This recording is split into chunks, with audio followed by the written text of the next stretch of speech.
What's going on, guys? It's Friday night. Let's get crazy.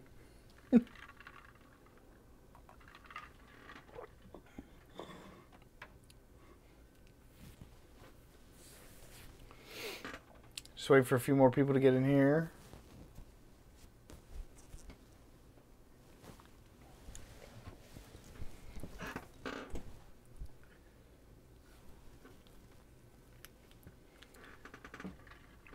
What's up, guys? Just waiting for a few more people to get in here. What y'all doing on a crazy Friday night hanging out on the YouTubins?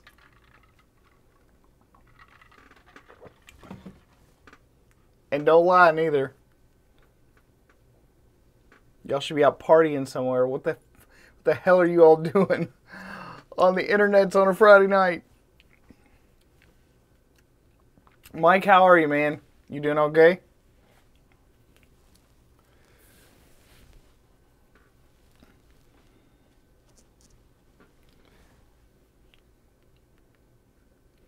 Sully, howdy, how are you? Fuji X-T3 is on the way, stuck inside editing a client's photos. Man, that sucks on a Friday night.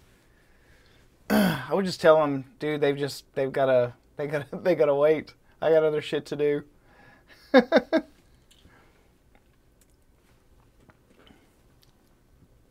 Yeah, I figured tonight that I'd just let you guys dictate what we chat about tonight. I always feel like I've got to keep the conversation rolling because it's always about, like, you know, something that I've thought up, you know, beforehand or something. But I mean, I could literally talk about anything photography related tonight. Mike says, I'm doing great. Scored some awesome dragon and bird shots today at, what, 100-degree heat. Oh my God, in 100-degree heat? I would just quit. I would just be like, forget it, I'm out of here. That's dedication, man. That is dedication. Yeah, it's crazy too because I just saw that I just saw my pal Eric Marks. He just started up a live chat a little while ago, so I was just like, shit, do I watch his live stream or do I just go ahead and do mine? But I put out a kind of boring video today. I felt like I was slacking a little bit, that I needed to step it up. Needed to step it up and do better. And at least put out some content, some interactive content at least once this week. So I didn't feel like a slacker, you know.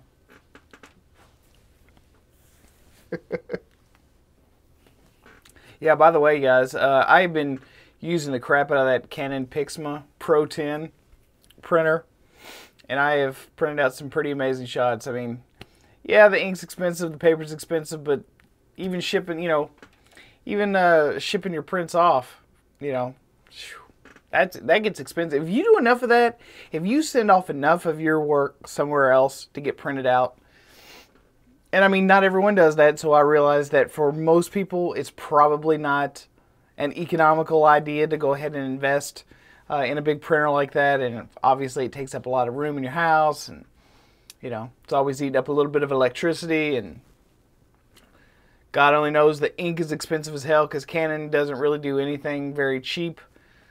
But if you do a lot of printing, if you send enough stuff off like I do, every single time we get a project going on, the creative art director is always like, hey, I would like them in really big format. Every single time.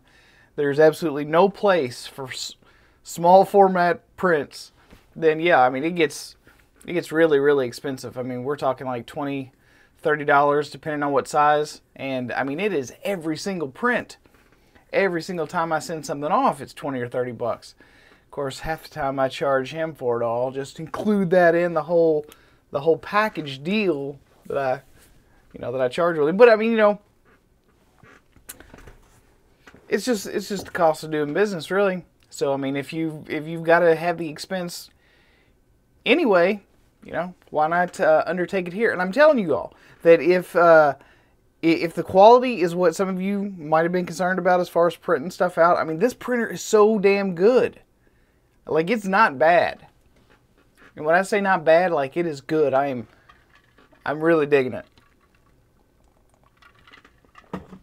By the way, I need to get my laptop out. I had this conversation with this complete, absolute, total shithead on the YouTubans today.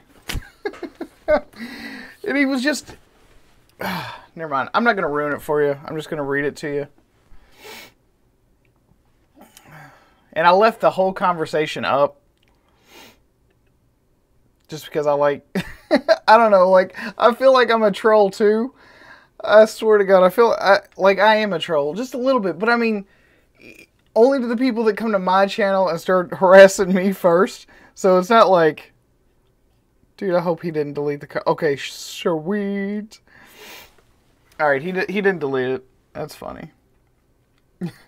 Alright, so I did a video back, I don't know, a few weeks ago, or I suppose, where I was doing a comparison between, you know, some Sony and Fuji lenses. I was trying to get a basic idea of, you know, how comparable, or how much I would have to spend in Sony dollars in order to get the same equivalent in Fuji. So I did that video. Excuse me. I did that video. And this random dude, just out of nowhere, he says, considering that he's a photographer, his lighting sucks. It was just me standing here in the office. I was basically just doing like a quick, random, it was more of an informational video. It was not meant to be like I actually, but I will agree. I mean, I'm probably better well lit on a live stream than I was during this, pre-produced video. And he goes, considering he's a photographer, his lighting sucks. And then I said, considering you just watched some free content, you're kind of a dick. So he comes back, I don't know when, it took him a little while to finally respond, and he said, all YouTubes are free. It is what it is. If you can't take comments, then don't post them. I don't really understand what the fuck that means. But anyway, he said all YouTubes are free. Like, yeah, YouTube's is free, but like my time isn't and all that kind of stuff. But so he didn't get it. And so he's a moron. So anyway, I said, I can take comments just fine, but I'll retaliate. I'll retaliate if you drop a troll comment. Try not to be a dick tip. Your mother should have spanked you more often.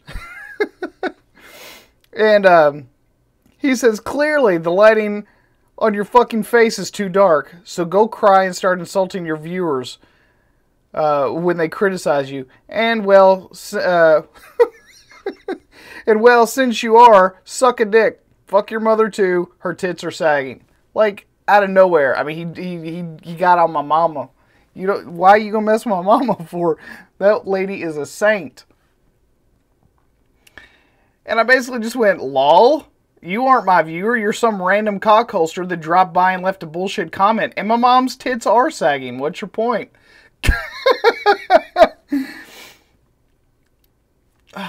That's the internet. I mean, every single day. So, you know, some of them after I like get my point across, you know, I feel like, you know, maybe I should just delete it because it's, you know, I can get pretty foul with some of these people, but, you know, I'm just gonna start leaving them up. You know, as a YouTuber, as someone that's been online for a really, really long time, I don't really care anymore about like how horrendous the comments are. What bugs me more than anything is when some just random person, you know, that never interacts with you or anything. It's not like constructive criticism. It's like, hey man, great video. By the way, the lighting was a little off. You know, you might want to brighten, you know, lift that up or whatever. And but no, it wasn't like that. It was just like, it was just a random drive-by, I'm gonna hate on you comment. Not say thank you, not say, man, I appreciate the info nonetheless, you know, but hey, you know, you might want to bring up that lighting, bring up that key light a little bit. But no, I mean, I realize that some of the videos that I put out, at times, like, the lighting's not just perfect or whatever. It's mainly because I don't feel like re-recording the damn thing. You know, like, if it's just quick informational video, it's like, take the information for what it is. Most of the rest of that video was all, like, screen recording. Shit you not. So this guy took the time to not thank me, not show any level of gratitude whatsoever, but just come by and just did a troll comment on my shit, so I was bored. I didn't have anything else going on when I started conversating back and forth with this guy. So, anyway, yeah, that was like way off photography talk. That was more like photography channel talk right there, so I'm glad that like 7 of you decided to stay tuned in for that story and then got the hell out of here. I'm sorry. I'm sorry. I realize I'm not everyone's cup of tea. Not all of us can be, you know, Tony Chelsea. Obviously, I can't be Chelsea. I don't have, you know, breasts and a vagina, but, you know, what are you going to do? Anyway,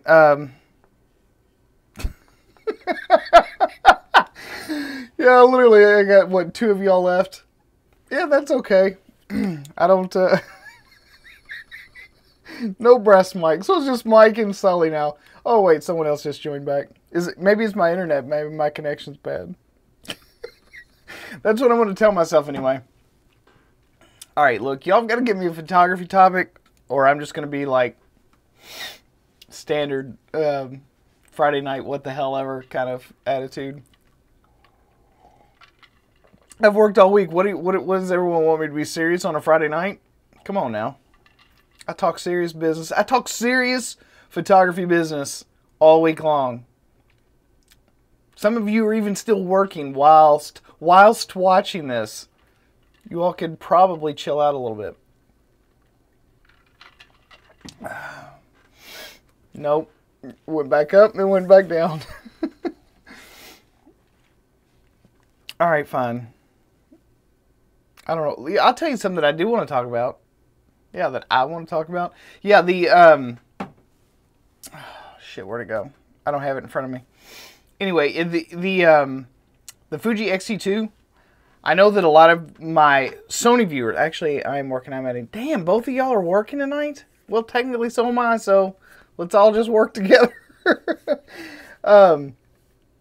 Yeah. So the Fuji X-T3. I was literally just having a conversation with Millie. I was going to give her like this fantastic deal on the Sony a6000. She said she'd been kind of looking around for a new camera. And she said she'd been considering getting the Sony a6000. So I was like, you know what? You know, I've not been using it nearly as much as I probably ought to be. So maybe I would offer it to her. But anyway, we ended up started talking about Fuji. You know, she basically asked me, she said, I can't believe, you know, are you just going to invest everything in Fuji? Like, are you done with Sony? Are you going to get rid of your Sony a6300 or whatever? And there are just some instances, there are just some situations where I just don't think that I can get rid of it just yet. And so I did decide to go ahead and maybe cut loose the a6000. So, I mean, I was even going to throw in a couple of lenses or whatever, but I think she was more interested in getting a native Sony lens, but I left the offer open just in case. I doubt that it'll sell that quick, but I don't know. It was only going to be for $300. $300 is pretty cheap. I think it's still like even used, probably heavily used. I don't know, maybe not. It's still going for about 500 bucks. Yeah, I mean the a6000 is still a fantastic camera. Like as a stills camera.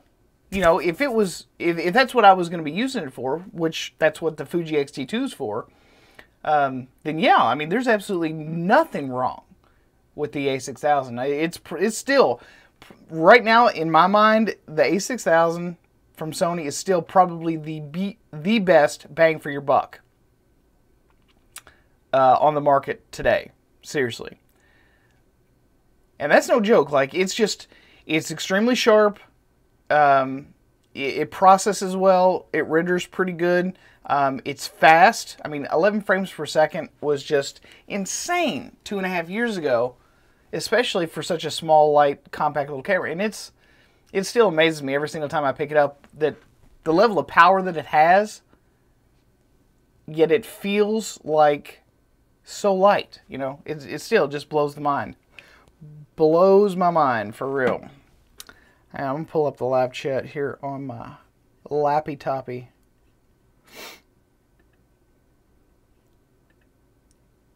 So what have you guys been up to besides working? Have y'all done any shoots lately? Have y'all picked up any new cameras or lenses or any new gear? Anything interesting been going on with you all? I mean, I feel like I talk at you all too much. You guys should be telling me what's going on with you all. Yeah, I never can find it. It's always...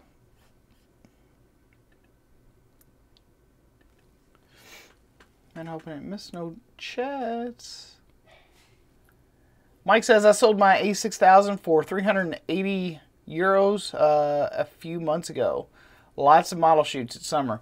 Yeah, I suppose. I haven't done much like one-on-one client work in so long. To be... Okay, that's what you're editing. Cool. Yeah, I haven't done much like client work, just one-on-one, any portraiture or anything like that in such a long time. Well, I don't want to say such a long time, but I mean, to a certain extent, I really dig it. But Josh says, I rented and testing the Fuji 90mm this week. Snappy, not sure. Let me pull that back up. Not sure I'll keep it over the 56mm though. Yeah, I've been kind of wondering about those two lenses too, as far as like which lens would be the better overall portraiture lens. So I plan to get the 90mm in for review at some point. I'm not sure, because I want to get some of those smaller lenses that, you know, Fuji's been putting out, the f2 primes. I really want to get those in.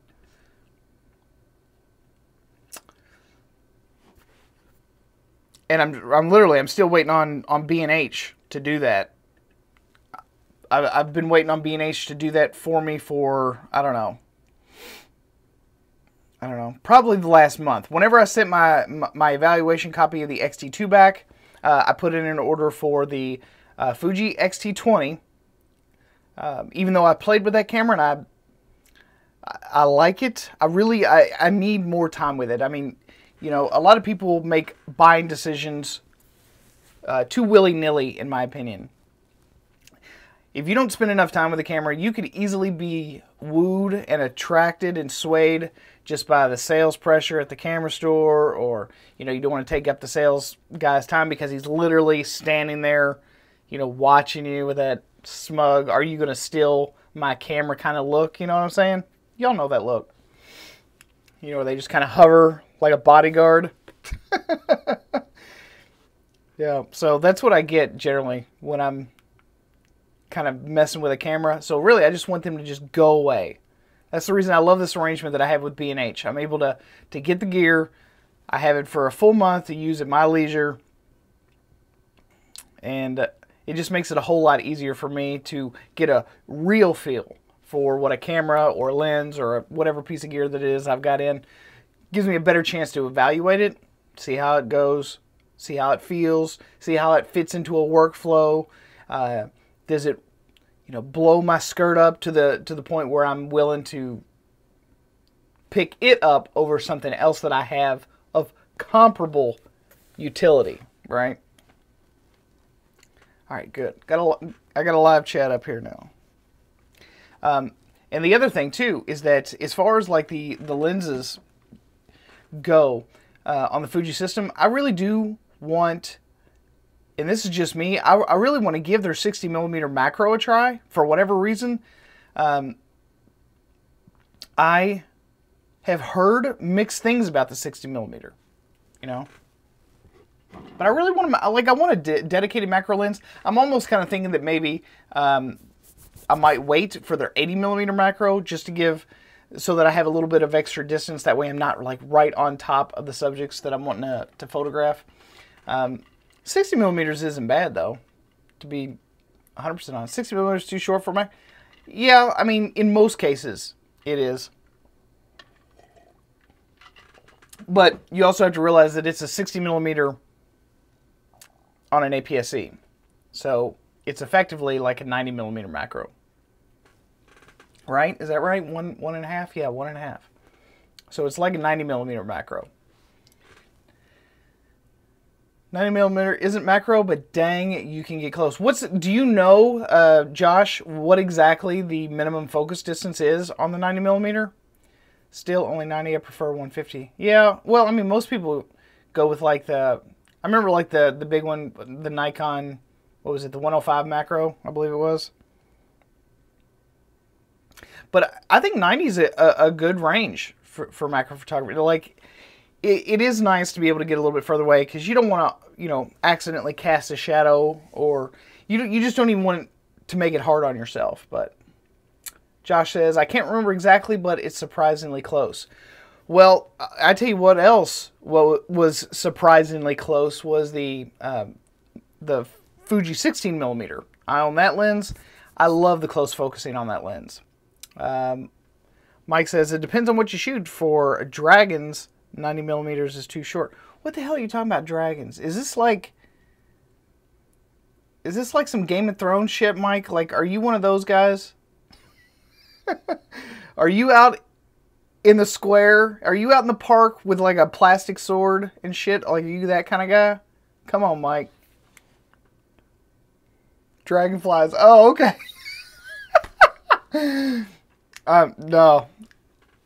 No, just saying. Dragonflies. Makes a lot of sense now. You said dragons. I immediately thought, you know, you were out there Game of Thrones and, you know, shame with your plastic sword. Shame with your swashbuckling. Josh says, love that 60mm and specs for 90mm. Said minimum focus distance is 1.97 feet. Not bad. Shame, Mike. So you can't just say dragons and not put flies on the end of it, because first of all, I'm going to think that you're smoking something, or you're swashbuckling at a Ren fair somewhere. That might be an unfair assumption, but that was the picture I got in my head when you said dragons.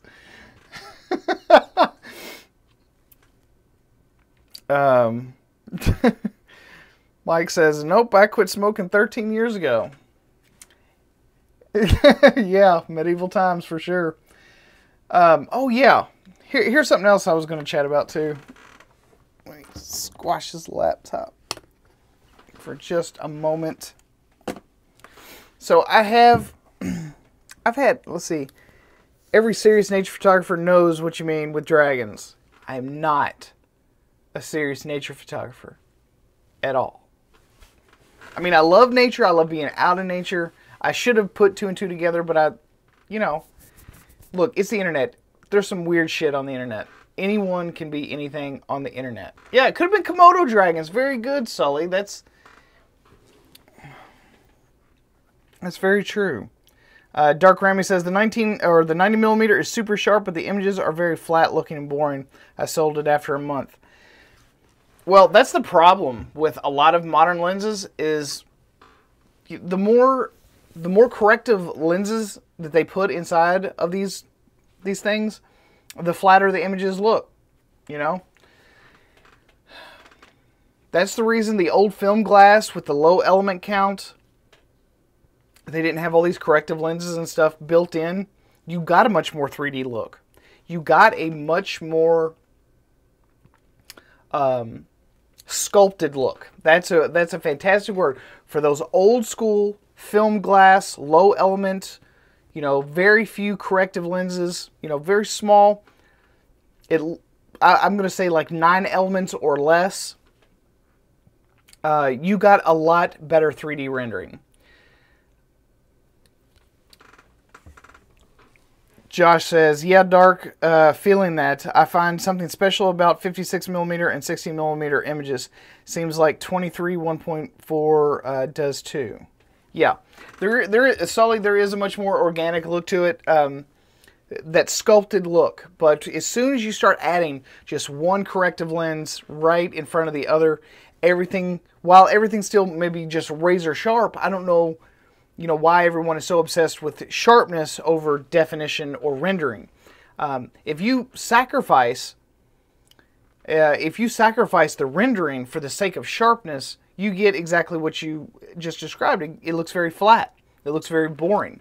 And most people, now, for most people, that's a very fine wine point. And most people these days won't get it.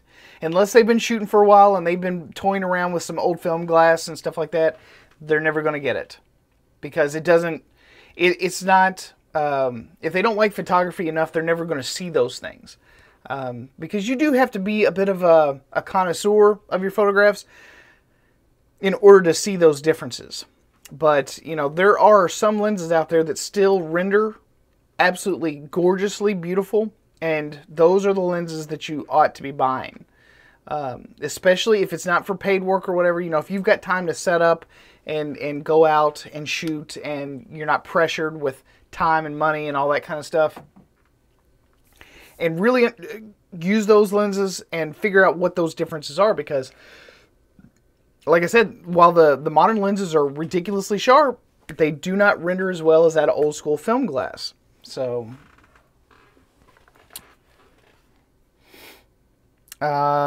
Mike says, absolutely true. One of the best 50s ever is still the Canon NFD 1.450 and the OC Original Zeiss Planar 1.450.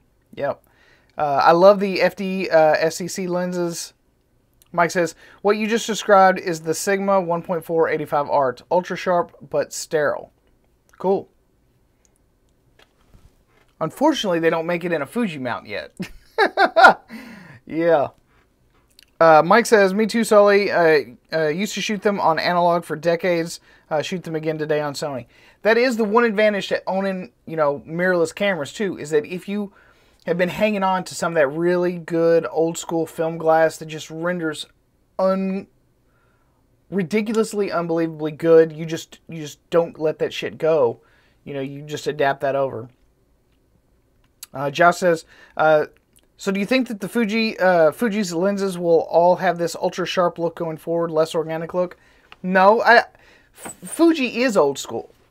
You know, so many other camera companies, you know, have their old good school, you know, rendering lenses already. They've been in the game, you know, like Nikon, Canon. They do have some fantastically organic looking sculpted lenses. Fuji is a camera company, and they are trying to meet market demand with their X system. I think, you know, as far as I can tell, Fuji has a couple of those lenses. I think the 16mm does an absolutely wonderful job as far as rendering 3D elements.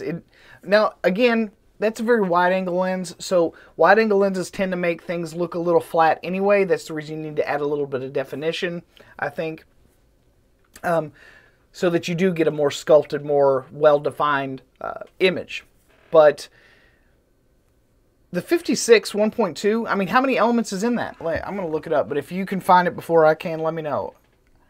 As long as, generally, you're going to get better results out of a lower element count lens. So the fewer elements, you know, like I said, around 9 or less. 7 or less, especially in those old 50s, they don't have, most of them have like 6 elements. They have a lot better rendering. All right, I'm hopping on Amazon right now. Hopefully they have the element count. Let's see, was it the Fuji, what was it, 56, 1.2? I find all the Fuji lenses that I've tried are way too clinical perfect. One exception is a lens on the X100 series, which happens to reproduce my favorite images. I've actually been considering trying the X100F. They are clinical in some respects. I'll agree with you there. That's the reason I still shoot film, because absolutely positively no way around it. No matter how hard these camera companies try, you just can't get the same look out of digital and all these modern lenses that you can with film. Just, you pick up a $35 old film camera. I don't give a shit what brand it is. 35mm film camera. Grab you a nifty 50, like a 28mm or something, and you know, maybe an old 16 or something, some wide angle. And that's really all you need to create just some of the best images of your life. As long as you understand the principles of photography, you are going to create some amazing stuff. Yeah, it doesn't say how many elements here on, well, maybe.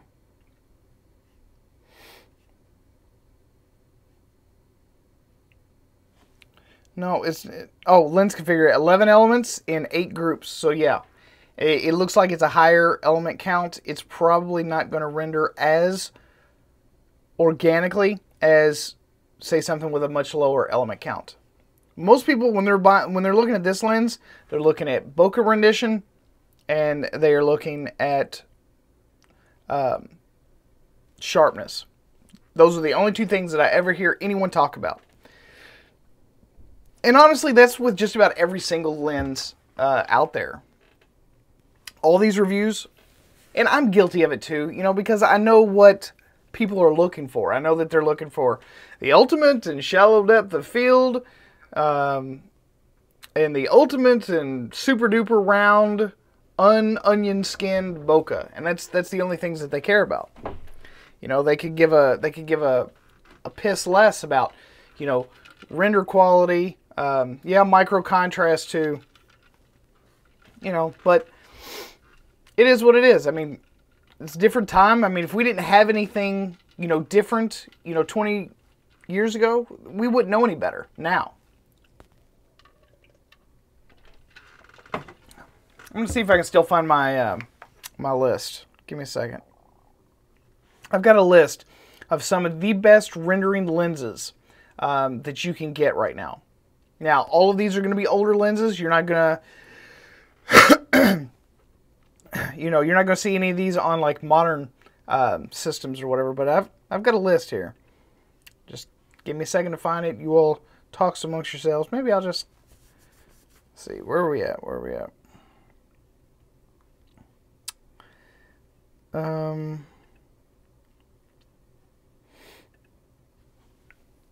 Okay. I found it, I think. Or not. See, I have notes everywhere. I've got like notes for this, notes for that. I've got like show notes for everything. It's just everywhere. It's like, oh yeah, I want to find that one thing about photography. You remember that? And then, yeah. Everything's about photography. Maybe it's in my bookmarks and not necessarily my notes.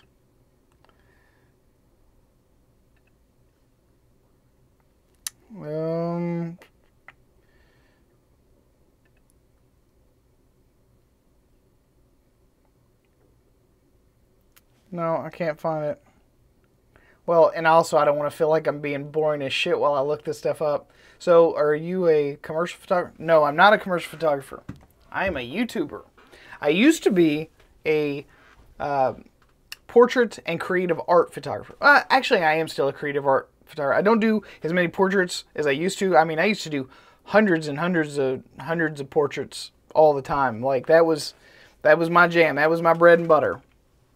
I also did a lot of boudoir style photography. But most of it is creative art now, and every single time we come up with, you know, different creative art projects, you know, hair and makeup will get together, you know, it'll be a big production. We'll be in sort of like a warehouse area, you know, doing sets and all that kind of stuff. And 9 times out of 10, whenever we're doing that kind of work, we're looking to, like, expand our creative lineup and, you know, get more product onto a wall. Yes, we did, Eric. Apparently we decided to go live at the same time. All of my viewers were telling me that you were having a stream off. Like, I shit you not. I was setting up, and I saw that you went live, and I went, oh, man. You know, it's like, what do I do? And I'd already planned on it, so my bad, dude. Oh, like, I guarantee you that's the reason everyone left my stream and went and watched your stream. Guaranteed. 100%. But we are talking about some Fuji lenses, so jump in on this. Captain P Mode says, have you ever ran into the angry photographer? He lives in your town. No, he doesn't live in my town. He lives in Lexington. See? And we're probably about an hour and a half away. Lexington, at least near Lexington or whatever. Was it you that tried to say that we were like brothers because we had, you know, gauged ears and something else? Is that what it was? You know, all right. See, all right. So, even Eric has tried to get me to comment on this. Yeah, maybe Sully is his brother. Sully's got gauged ears. How the hell is he my brother?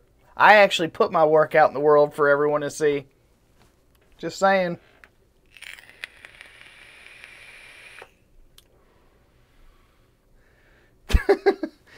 All right, so I actually have had a couple of people ask me about that whole goofy ass, you know, Jason Lanier angry photographer thing.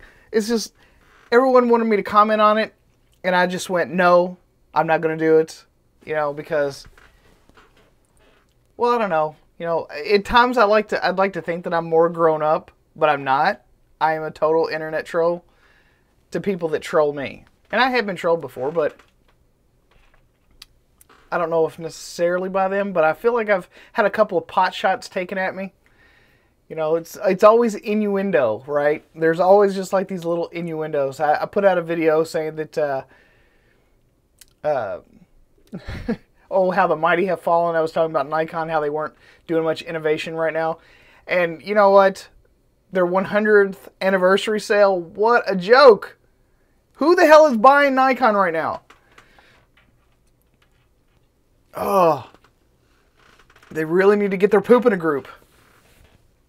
Okay, so Sully says, laughing at, yeah, it's funny. He does that. It slips in there, the little digs towards other YouTubers. Yeah, it's pretty replete. Anytime he finds a video on something, and we all know who he's talking about, you know. As soon as he pegs a video, it's just like, I know every single video that I've ever made. I know every single video that I've ever talked about a specific topic on. So when he digs at me, I know he's digging at me. And I've never said jack shit about the man. Like, ever. Never said anything about the guy. Like, that's how, like, I want to be a petulant child. I want to make, you know, roast videos. I really, like, I need a separate channel so that I don't taint this channel. That's what I ought to do. Because I am a foul-mouthed, crude humor, 12-year-old boy trapped in a 30-year-old man's body. Like, it's horseshit that I have to act professional because I have potential sponsors, including Canon, by the way. For whatever reason, I talked to some Canon reps at the camera store, and now they want to hook me up. I don't know what with, though. Video Game Cutie has a lot of trolls. Yeah, they do. Absolutely. But yeah, Canon, like, I just had a Canon rep. He text messaged me earlier today because he was wanting to see my my Canon Pixma printer video. So I sent him the link, and I told him I was going to make it. I saw him there, you know, when he was basically trying to sell me on the new mirrorless, the Canon M6, right? So what I ended up telling him, I was like, man, you got 3 things going for you right now. I said, you know, your friend gives you what you want. Daddy's going to give you what you need. So I said, you got 3 things going for you. I said, you got fantastic color science. You've got your dual pixel dual pixel autofocusing system. And what was the other one? I gave him one more. I gave him 3. But I can't remember what it was now, right off the top of my head. Cannot remember to save my life what it was. But it was good. It was a good one. And anyway, I said, but everything else, like, where's the 4K? Canon guys, listen. Tell your engineers 4K. It's like, how do you not have that yet? I mean, this is 2017. It's like, nigga, this ain't 2014. We had 4K in 2000. I said, my cell phone. I literally held up my cell phone in a very condescending tone. I said, my cell phone has 4K. Why doesn't this camera have 4K? Sully says, yeah, seriously, Canon is dead in the water if they keep up with that 1080p shite. And it's true. Like, while most people don't need it, that is what they're asking for. So you have to give that to them. You have to. You really do.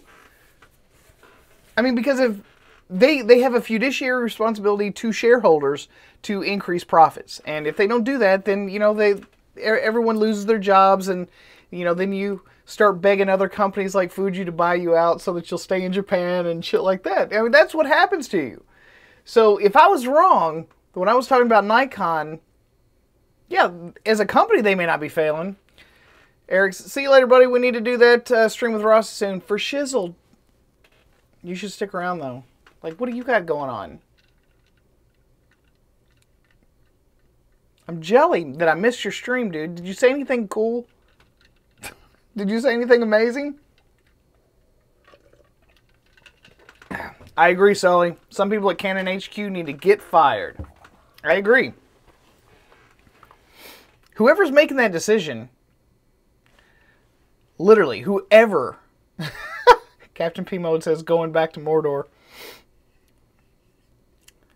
Yeah, but whoever's making that decision, it's a horrible decision to leave 4K out of modern day cameras.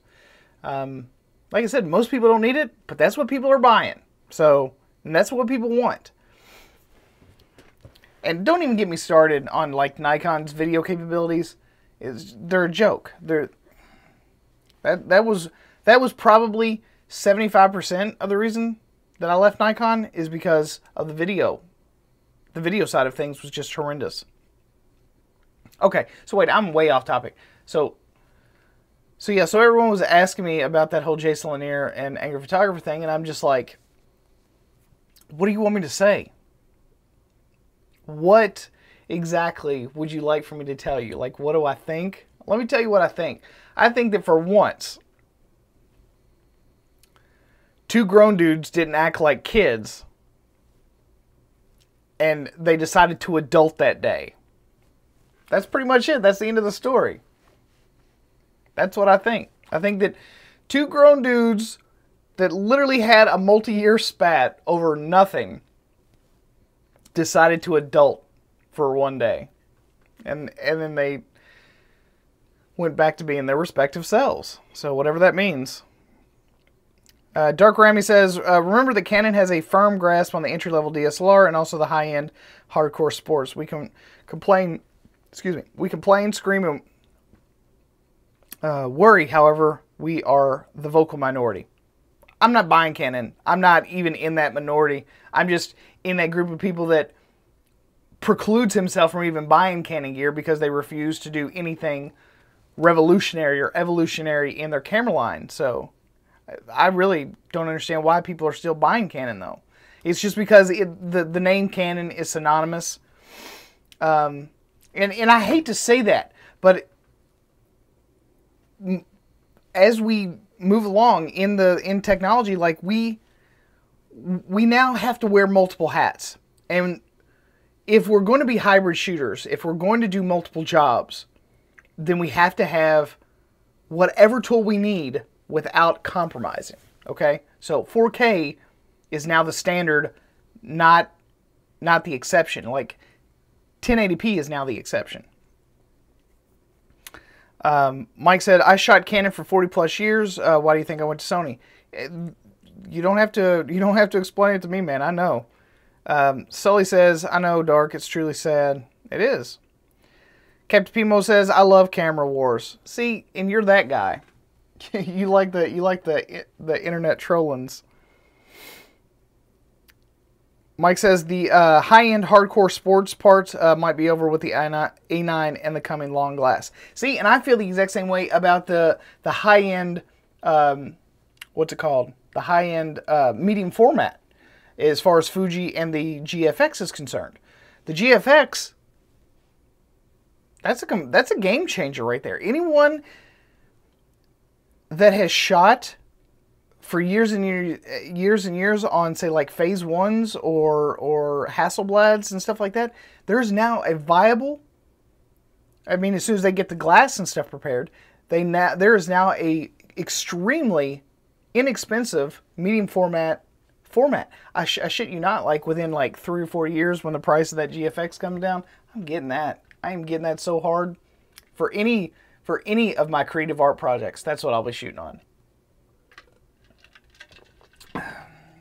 And then we can do these sensor wars all over again. It's like, oh yeah, well I shoot on wet plates. It'll come down to that, I'm telling you. Sully says it's because they don't hear our voices, or they do and they don't give a fuck, and they only hear these moronic pros praising everything that Canon does. Mike says, yes, Captain P mode, camera wars, get us all better products. I thought he was talking about photographer wars. Captain P mode says, Netflix will only take 4K content now from filmmakers. That's what I'm saying. Because if it's at least in 4K, they can always down-res it if they stream it to a system that isn't subscribed to their 4K stream, but you can't up-res a 1080p and make it look good. So everything has to be at least 4K. Yeah, I got it now, Mike. Sully says, I literally laughed when Ken Rockwell said that the 5D Mark IV is the most innovative DSLR Canon has made. How? Dude, this is another thing. When I was talking to the Canon reps at the camera store the other day, oh my God. I joked on them. Literally. I joked on them about the motion JPEG thing. I joked on them. I said, dude, what's with the motion JPEG, bruh? No shit. I literally joke. And, you know, they're like, you know, and these two guys, they're like regional managers or something, you know, regional product managers or something. And they're like, dude, I know. We've been telling them. We've been saying, you know, they're like, you know, trying to be desperate to me. Of course, I don't know how much pull that they actually have with the engineers over in Japan, but they were like, I you know, because they're Americans too, or at least the ones that I talked to were, and, you know, they want all that dope AF stuff as well, you know? So yeah, I was like, dude, what's up with the motion JPEG, bruh? What is all of that? It's like, it's heavy. Like, the files are heavy. Like, you all just decided, like, I realized that you all wanted to do, like, picture grabs out of those video streams, but dude, you don't do motion JPEG. You just don't do it. Someone should have slapped their hand. Just like, no, you don't do motion JPEG. It's so bad. It's absolutely terrible, honestly. Mike says, Sully, exactly, I was sick and tired of Canon's arrogance. He was talking about camera. Yeah, okay. Captain Pimo says, MP4 or MPEG-4 is owned by a company. If you read any manual, you cannot make money with MP4 unless you pay the company, but they never went after anyone. Well, I mean, yeah, I know that, you know, some of those compression technology guys, you know, that's what they do. You know, that the compression usually does get licensed out, but there are plenty of open source compression methods that Canon could have picked. Like, there's a plethora of them. Why motion JPEG? Like, just let that sink in for a second. They of all the shit in the entire world, in terms of video that they could have picked, they picked motion JPEG. Unbelievable. Like the entire world scoffed, but the brainiacs over at Canon didn't see it, didn't get it.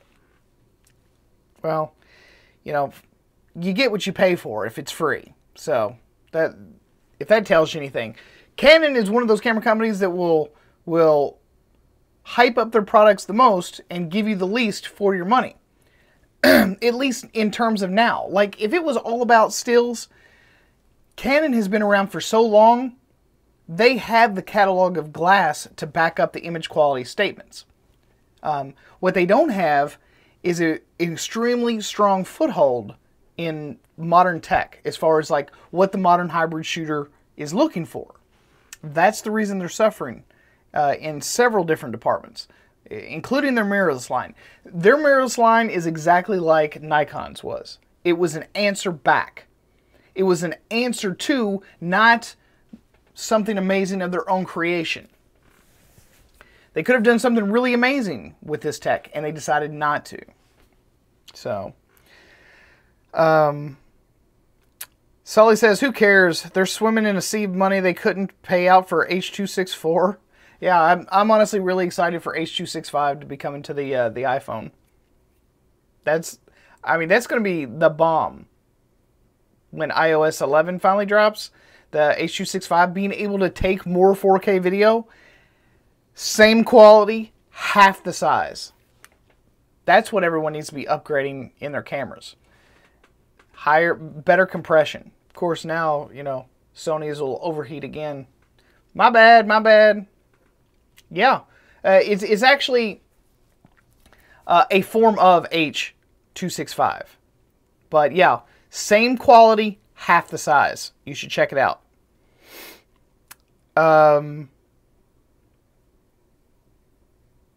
Josh says, don't their more expensive cameras have good file format? Are they just holding it back from the less price model? Yes, they are. As a matter of fact, that's exactly what they're doing. They're trying not to cannibalize their cinema line of cameras. I mean, Canon makes a lot of money with their cinema line of cameras because it has 4K and it has good stuff. So yeah, they're holding it back on purpose. I think.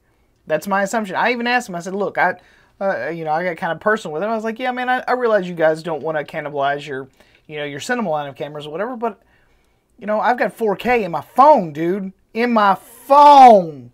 And it doesn't use motion JPEG. So there's that. Okay. Sully says, what? H.265 on the phone. iPhone 8, you are my new phone. Yeah. I'll be getting it for sure. I mean, but I'm already an Apple fanboy, so. Captain Pimo said Samsung NX1 used the H.265. I know, and that's half the reason that was such an amazing camera. Not to mention that it was off the hook good in the autofocus department. At least when it first came out. Sully says, but they implemented it too early. No one was ready for H.265 back then. Not a whole lot. I don't even think that there were enough people or enough platforms that was able to efficiently decode and then re-encode.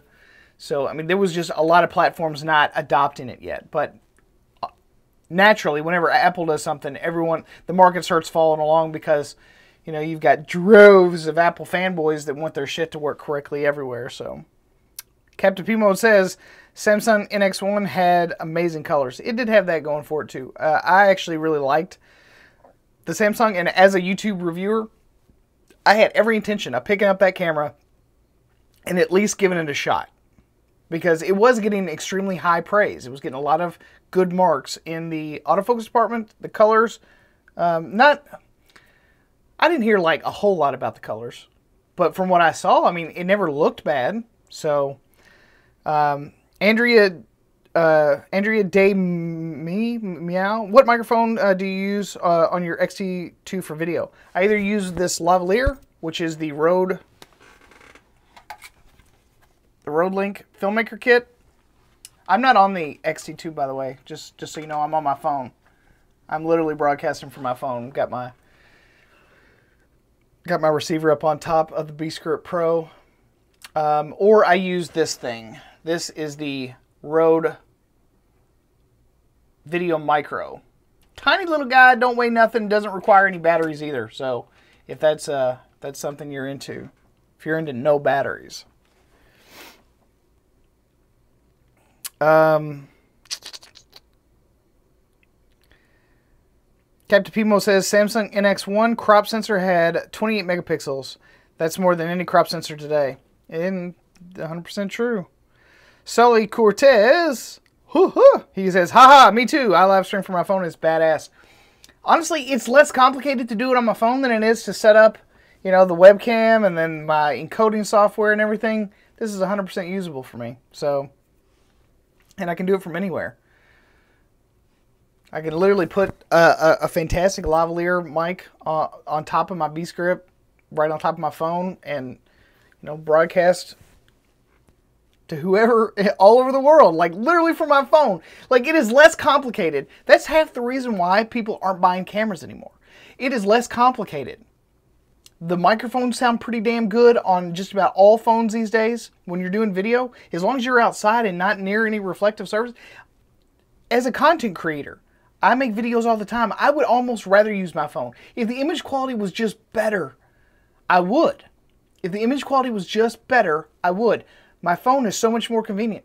As a content creator, I would much rather use my phone. It's lighter. It's with me already anyway.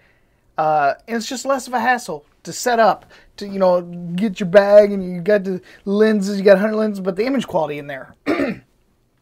So when the image quality is the best concern and not necessarily the content, you don't use your phone. You use good cameras. Excuse me, guys. Man, I've got like, I'm going to mute this while I cough really loud.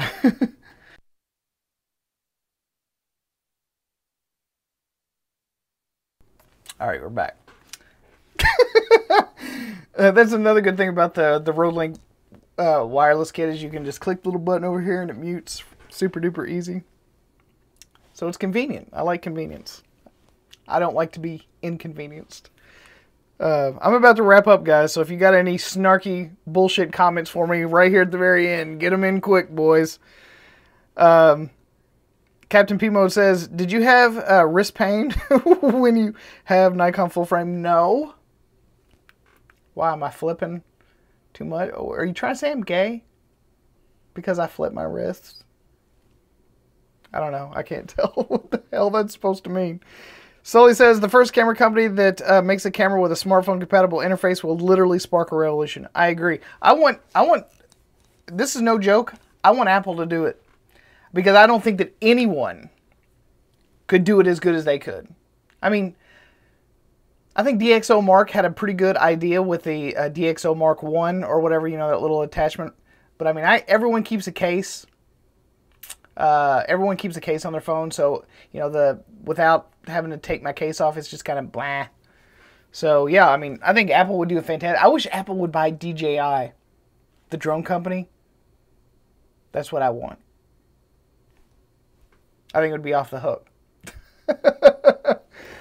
Yep. Millie Williams says, bullshit. And snarky? Yes, you are flaming. Okay, that's cool. Sully says, was just going to say, yeah, I mean, there's very few companies that would treat it as well, treat that kind of industry as well as I think that Apple could. And I mean, while they're not always on the bleeding edge, they do get things right in the long term. So that's a big plus. Captain Pimo says, I know wedding photographers that have tried that have had wrist pain with full frame cameras with the 7200 f2.8 lens. Dude, it's time to switch at that point. Like, if you were literally breaking your wrist trying to take a picture. Sully says, if Apple made a camera, holy crap, it would be amazeballs. Well, I would hope. As a matter of fact, I'm only slightly concerned about, you know, maybe what they've got, you know, coming out for the iPhone 8. I really, really hope that they do not put the fingerprint scanner on the back of the phone. Horrible idea. I hope they scrap that. But yeah, if they ever made a camera that was somehow integrated in some way. I know Sony tried to do it with the, what was it, the X10 or the X something or another. Used like the lens that clipped onto the back of your phone. I don't know how that would work, but you know, maybe someday we'll actually have some fantastic image quality on a phone. And if that's the case, I'll be down. I'll 100% be down. So at any rate, guys, I'm going to go ahead and wrap it up. It's Friday night. You all should be doing something way more interesting than hanging out with me, but I appreciate it nonetheless. Don't forget to thumbs up this video at the very, very least. If you got any questions, if you happen to watch this video after the fact, drop those down in the comment section below. I promise I'll try and get to them just as soon as I possibly can. I actually, unfortunately, have to go to a funeral tomorrow. My sweet great aunt died a couple days ago, so no condolences necessary. She'd been kind of gone for a long time. She had dementia. But I love that woman. Loved that woman. And so I'm going to go to her funeral tomorrow. I'm still probably going to take my camera. I want to kind of capture some of those intimate moments. And maybe I'll share them with you guys or something on a future show or something like that. I don't know. But anyway, I appreciate it. I hope to see you all again real soon. And also, for real, show me some love. Just hit that thumbs up button. I appreciate it. All right, guys. I appreciate it. You guys have a fantastic Friday night. Peace out.